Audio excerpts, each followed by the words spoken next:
tax. I brought in Ensure Max Protein with 30 grams of protein. Those who tried me felt more energy in just 2 weeks.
And special offers and deals.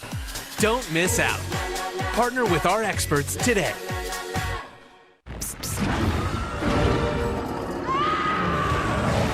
With Flonase, allergies don't have to be scary. Spraying Flonase daily gives you long-lasting, non-drowsy relief. Flonase, all good. Also, try our allergy, headache, and nighttime pills. So my daughter tells us you're in television. And only $40 a month. Unlike that last overpriced package. Why can't you just be happy I can stream my favorite channels for less? This family has values. Sling is value. Sling, the live TV you love. Sling. Millions of people have lost weight with personalized plans from Noom, like Brittany, who lost 20 pounds. I felt so supported by Noom. It became an anchor for me. Noom has changed my life. Get started today and lose 15 pounds in 15 weeks. Jerry goes off-grid almost every weekend, but now, a Friday last-minute meeting? Otter has Jerry covered with an AI meeting assistant to take notes and capture action items, so Jerry can go camping and be ready for Monday. Sign up for free. Visit otter.ai or download the app. In just 1 year, I had over $900 in banking fees. I had enough. I switched to Chime. There's no overdraft fees, no monthly fees. I'm saving hundreds for my daughter's future. For a normal guy like me, I've given myself a small raise. Join me at Chime.com. Self can securely report your positive rent payments to all 3 credit bureaus for free. Quicker than it takes your landlord to finally get around to fixing that leaky ceiling. Rebuild your credit score with positive payment history for free. With Self. Smerconish, next on CNN. So apparently a competitive pool is a big thing, and it gets heated. James Harris and Russ Redhead, they've been playing against each other in tournaments for years. They were rivals. But when Harris needed a kidney, Russ stepped up. No, I don't know how you thank somebody for doing something like that. So I wouldn't know what to say to him, but thank you. I don't think he realizes how much it means to me to have a life back. I'm doing this because, like I said, it's the right thing to do, and I think that if the roles were reversed, I would want somebody to step up for me. Russ Redhead, thank you for stepping up. And Russ and James, I see you. Thank you for joining me today. I'll see you back here next Saturday at 8 a.m. Eastern. Smerconish is up next.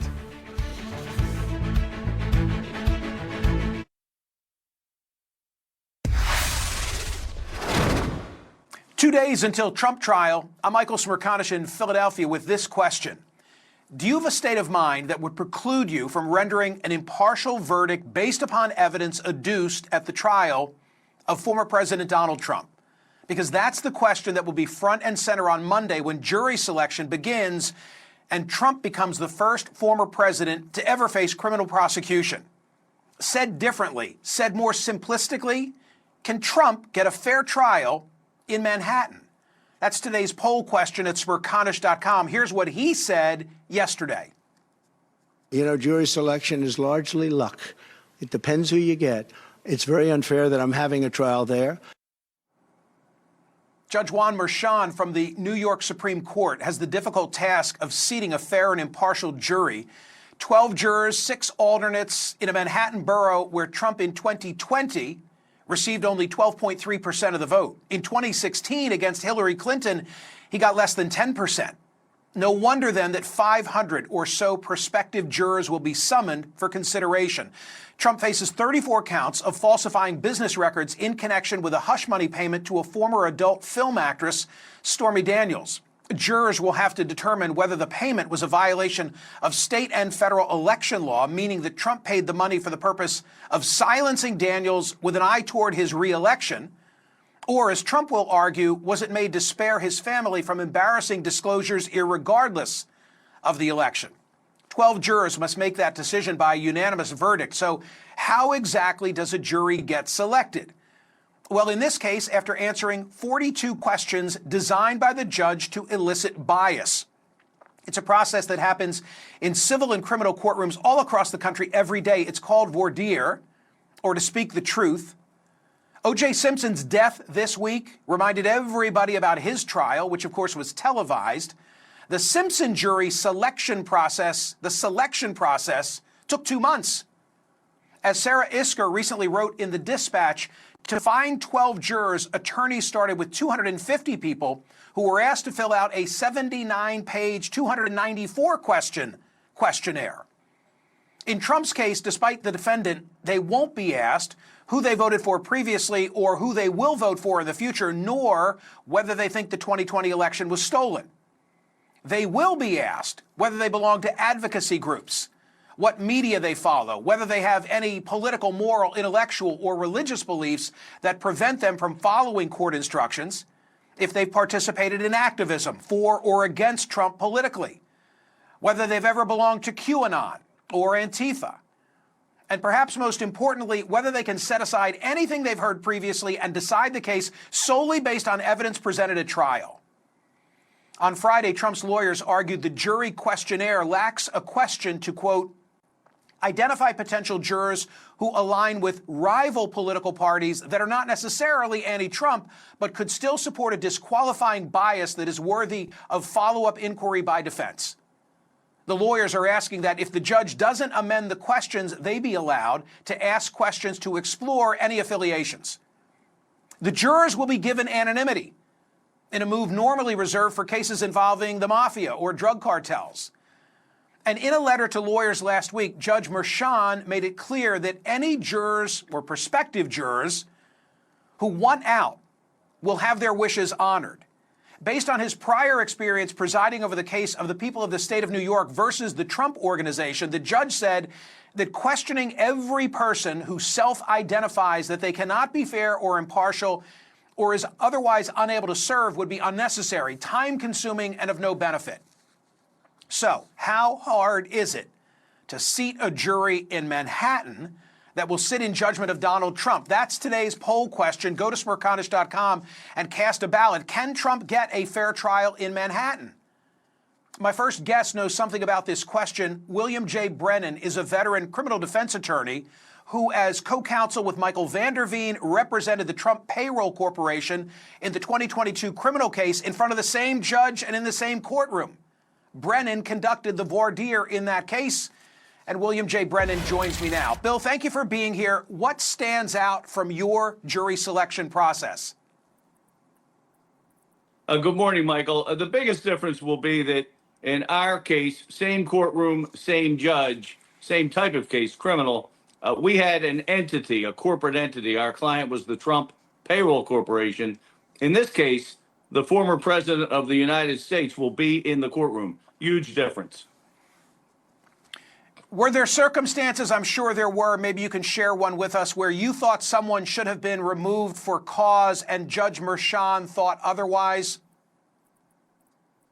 Yes, there were quite a few, actually.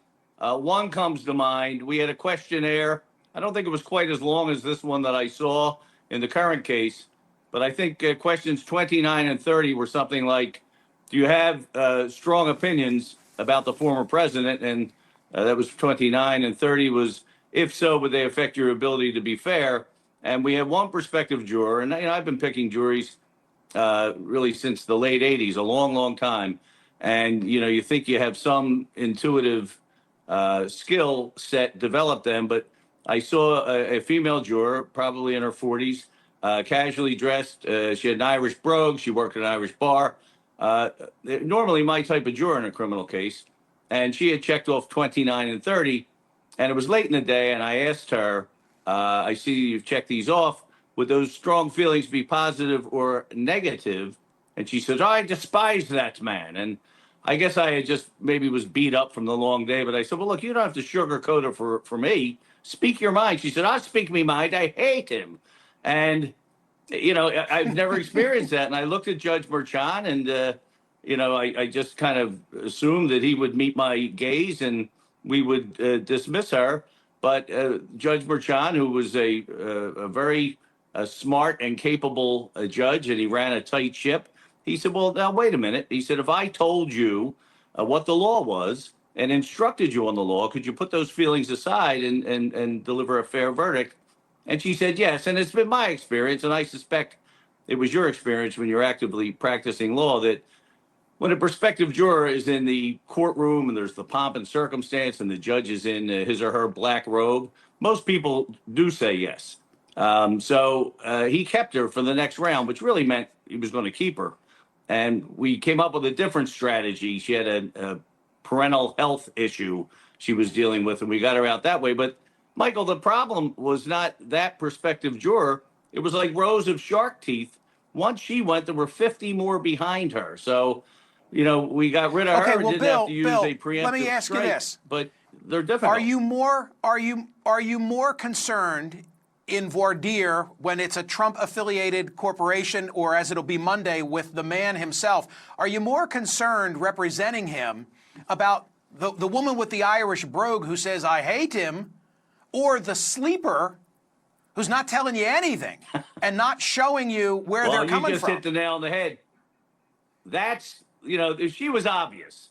If she had her fin out of the water, you could see, you could see where she was from the boat. It's the sharks that are under the water that are the problem. And when somebody checks no box and you just have a feeling, boy, I don't think this guy's going to be good for us. And you say, well, sir, on paper, you appear to be the perfect juror, but you sure there's not anything, maybe something even in your own mind that would cause you to give pause or hesitation and that you're, I'm good. Put me in, coach. I'm fine. I'll be great. That's the juror that scares me because, as you said, it's a sleeper cell juror. And, Michael, it's important to remember where we pick from up there. You pick from the island of Manhattan.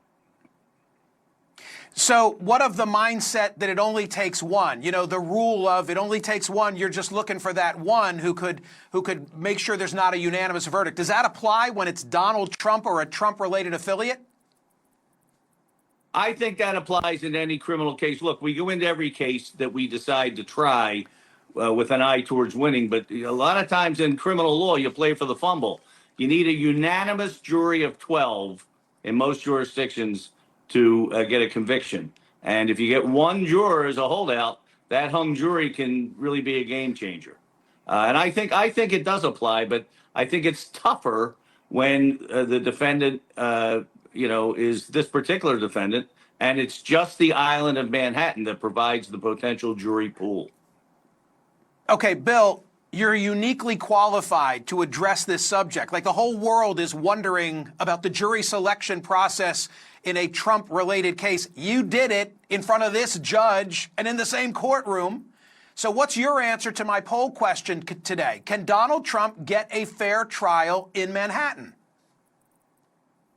It'd be better off in Staten Island, Michael. It's a tough group to pick from.